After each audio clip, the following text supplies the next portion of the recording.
Μαζί μας εδώ από την Λευκοσία ο φίλτατος ο Κυριάκος Αναστασιάδης, υποψήφιος βουλευτής με το συναγερμό στην επαρχία Λευκοσίας. Καλή σας μέρα, κύριε Αναστασιάδη. Καλημέρα σας και Χριστός Ανέστη. Να είστε καλά, χρόνια πολλά.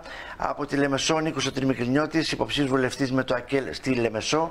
Καλημέρα, Νίκο μου. Καλημέρα, χρόνια πολλά. Και ο αγαπητός ο Λάκης Τηλιανίδης από την όμορφη Πάφο, υποψήφιος βουλευτής με τη Συμμαχία των Πολιτών. Καλή σου μέρα, Λάκη μου. Λοιπόν, η πραγματικότητα έχετε την ευθύνη για όλα αυτά που συμβαίνουν σήμερα.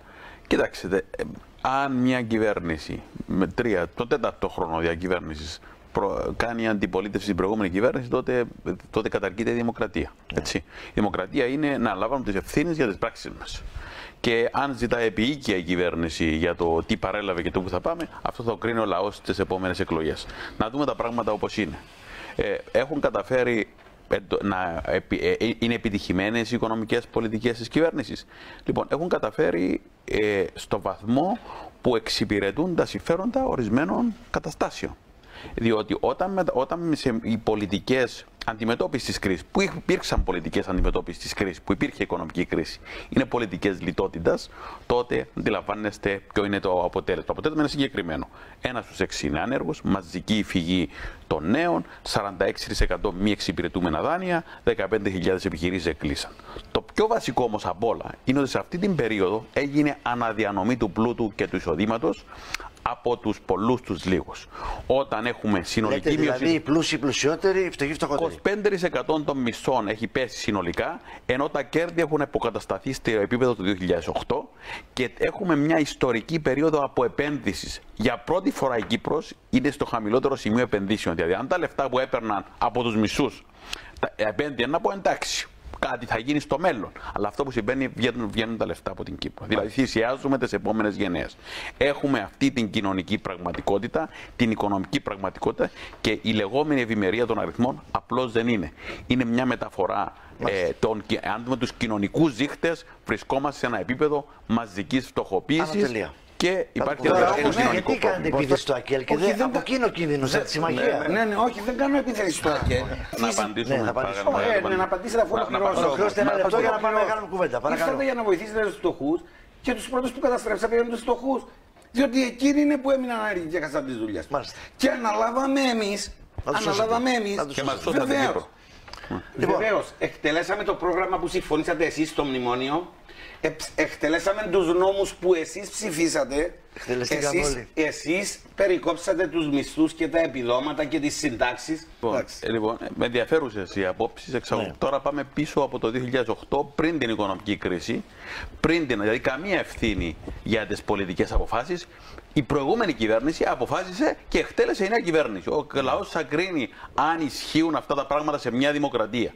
Σε μια δημοκρατία να πηγαίνεις να λέεις, ξέρετε, εμείς απλώς εκτελέσαμε αυτά που αποφάσισε η προηγούμενη κυβέρνηση. Γιατί να έλαβες την εξουσία, γιατί να αφήσετε τον κύριο Μαλά να κυβερνήσει, εάν ισχύουν όλα αυτά. Όλα αυτά τα επιχειρήματα είναι πραγματικά. Δεν είναι σοβαρά πράγματα αυτά. Περίμενα περισσότερη σοβαρότητα πάνω σε αυτό το θέμα. Υπάρχουν η κάθε κυβέρνηση. Παρακαλώ, εγώ δεν σας διάκοψα. Να σεβαστείτε τη δημοκρατία. Παρακαλώ. Υπάρχει η απόφαση για λιτότητα, για περικοπές μισθών, για κουρέματα, ήταν πολιτική απόφαση με ξεκάθαρο ιδεολογικό χαρακτήρα. Ήταν απόφαση, διότι όταν υπήρχε μια κρίση, η οποία ήταν παγκόσμια οικονομική κρίση. Παρακαλώ, αφήστε με να αποφασίσουμε. Αφήστε να κλώσει σκέψη και τα κουβεντιάσουμε. Λοιπόν, είχαμε να διαχειριστούμε μια παγκόσμια οικονομική κρίση, η οποία εκφράστηκε συγκεκριμένα στην Κύπρο. Έγιναν κάποιες επιλογές. Οι επιλογές συγκεκριμένες από το ΑΚΕΛ και από τον κύριο Χριστόφια ήταν συγκεκριμένες. Αφορούσε στην προστασία των ατόμων που είχαν ανάγκη, να μην πειραχτούν δηλαδή το κοινωνικό κράτος, να κάνουμε ό,τι μπορούμε για να διαφυλάξουμε αυτή την κατάσταση. Μετά φτάσαμε στο σημείο που φτάσαμε προηγουμένως. Αλλά το ουσιαστικό είναι ότι δεν πρέπει να αποπροσανατολίζουμε από τις επιλογές που έχουμε μπροστά μας τώρα με αναφορές το τι συνέβη πριν 5, πριν 10, πριν 20 χρόνια. Να δούμε τις επιλογές που έχουμε μπροστά μας τώρα. Διότι ο κυπριακός λαός καλείται να αποφασίσει για το ποια πορεία θα ακολουθήσουμε στο επόμενο διάστημα. Όχι να αποφασίσουμε τι έγινε πριν 5, πριν 10 χρόνια. Μάλιστα. Αυτό είναι το σημαντικό θέμα. Για να πάω και στα προηγούμενα. Ο κύριος Λιλίκας, ο οποίος συνέστησε αυτό το κόμμα που ονομάζεται Συμμαχία Πολιτών με ηγέτη τον κύριο Λίκα, δεν είναι καινούριο στην πολιτική, είναι παλιό στην πολιτική. Είναι ο κύριος χρηματοδότης και ο κύριος άνθρωπος που χρηματοδοτεί, που έχει την εξουσία στο κόμμα αυτό και είναι κατ' ουσία ένα προσωποπαγές κόμμα.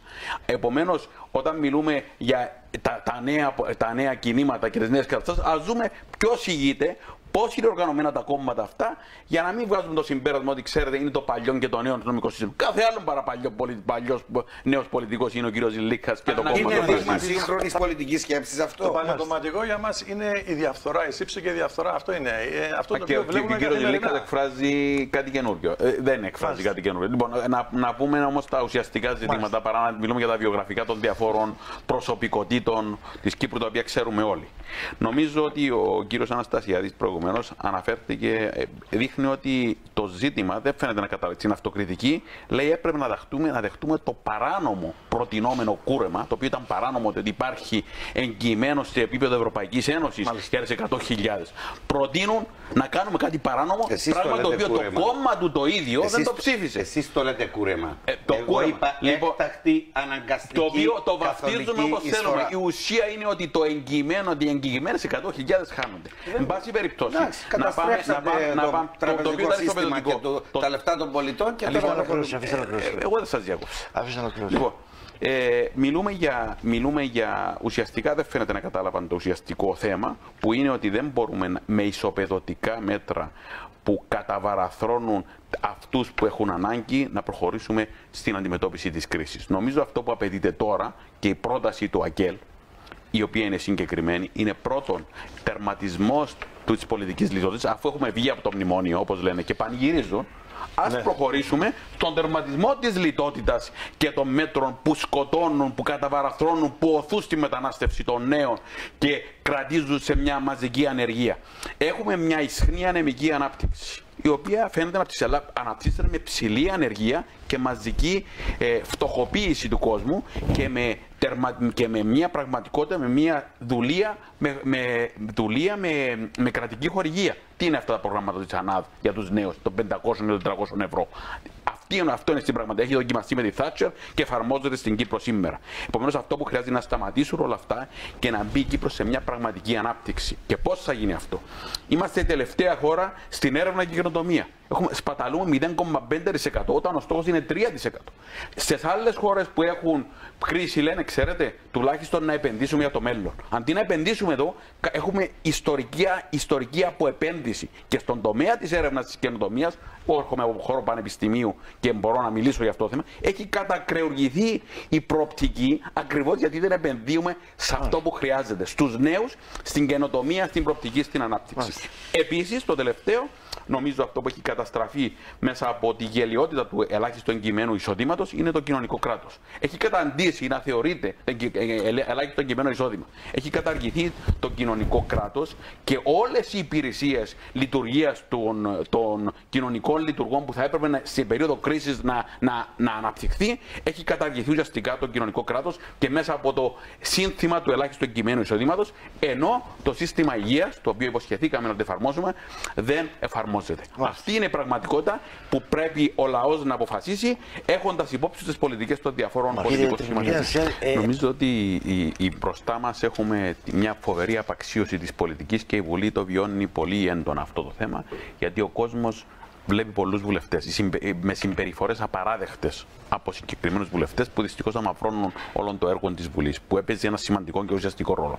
Η νέα Βουλή πρέπει να είναι πραγματική Βουλή των αντιπροσώπων. Να αντιπροσωπεύει τον λαό μέσα από τον σωστό θεσμικό έλεγχο της εκτελεστικής εξουσίας, καλύτερο έλεγχο της εκτελεστικής εξουσίας, αλλά και έλεγχο της διοίκησης. Δεύτερον, νομοθετικά πρέπει να παίξει σωστά το ρόλο της για να ανταποκρίνεται στο θεσμικό της ρόλο στην νομοθεσία, αλλά πρέπει ουσιαστικά να λειτουργεί σαν ένα υπόδειγμα δημοκρατίας. Η Βουλή πρέπει να είναι το πραγματικό υπόδειγμα της δημοκρατίας για ολόκληρη την κοινωνία. Και τέλος, πρέπει να προλαβαίνει τα κοινωνικά και τα άλλα προβλήματα που αντιμετωπίζονται, τις προκλήσεις που έχουμε μπροστά μας. Επομένως, η Βουλή πρέπει να δημιουργήσει τους θεσμούς όπου να αξιοποιεί την έρευνα, να αξιοποιεί τις γνώσεις διεθνώς που υπάρχουν, έτσι ώστε να μπορέσει να προτείνει και η κοινωνία να πάει μπροστά. Αυτή τη Βουλή οραματιζόμαστε και αυτή τη Βουλή νομίζω πρέπει ο σύγχρονος πολίτης, ο πολίτης που έμαθε από τα λάθη του παρελθόντος να κοιτάξει μπροστά. Νίκος Τριμικρινιώτης, υποψήφιος βουλευτής με το ΑΚΕΛ στη Λεμεσό. Καλή επιτυχία, αγαπητέ Νίκο. Ευχαριστώ.